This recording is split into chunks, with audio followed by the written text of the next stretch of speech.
আসসালামু আলাইকুম রহমতুল্লাহ। সুপ্রিয় বন্ধুগণ, চরমনাইয়ের ভাইয়েরা আসন সমঝোতা নিয়ে এই জোট থেকে 11 দলীয় জোট থেকে তারা বের হয়ে গেলেন এবং জামাতকে নিয়ে বিভিন্ন ধরনের কথাবার্তা তারা বলাবলি করতেছেন, বিভিন্ন ধরনের হিংসা বিদ্বেষ তারা ছড়াচ্ছেন।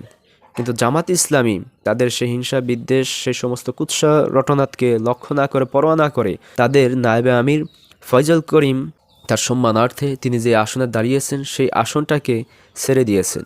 10 দলীয় জোটের কোনো প্রার্থী তারা সেখানে দেবে না। এটা জামাত ইসলামীর উদারতা, এটা জামাত ইসলামী তাদের প্রতি সম্মান মর্যাদা দেখাইছে এবং 10 দলীয় জোট তাদের প্রতি একটা সম্মান দেখাইছে, মর্যাদা দেখাইছে, শ্রদ্ধা দেখাইছে।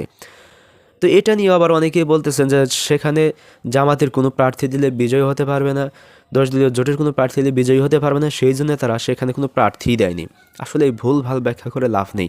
সেখানে বিজয় হতে না পারলো, কিন্তু যদি জামাতে ইসলামের প্রার্থী সেখানে দিত বা 10 দলীয় জোটের কোনো প্রার্থী সেখানে দিত, তাহলে ইসলামপন্থীদের যেই ভোট সেটা কিন্তু দুভাগে বিভক্ত হয়ে যেত। মাঝখান থেকে বিএনপিদের ভোটটা এক ভাগে পড়ে যেত। তো সেখানে জামাত ইসলামী আপনাদের মর্যাদা দেখে, আপনাদের শ্রদ্ধা করে জামাত ইসলাম বিজয় করতে পারুক বা না পারুক, ভোট যেন দুভাগ না হয়, সেই জন্যে, সেই মর্যাদায়, সেই জন্যে এক বাক্সে রাখার জন্যেই ফয়জল করিমের আসনে জামাতে ইসলামী কোনো প্রার্থী দেয়নি। এটা জামাতের উদারতা, এটা জামাতের মহানুভবতা, এটা জামাতের চরমনায়ের প্রতি ভালোবাসা, ভ্রাতৃত্ববোধের অন্যতম একটি লক্ষণ।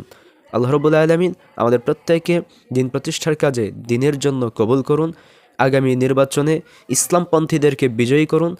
সরকার গঠন যেন ইসলামপন্থীরাই করতে পারে, আল্লাহ রাব্বুল আলামিন সে তৌফিক দান করুক। আসসালামু আলাইকুম ওয়া রাহমাতুল্লাহ।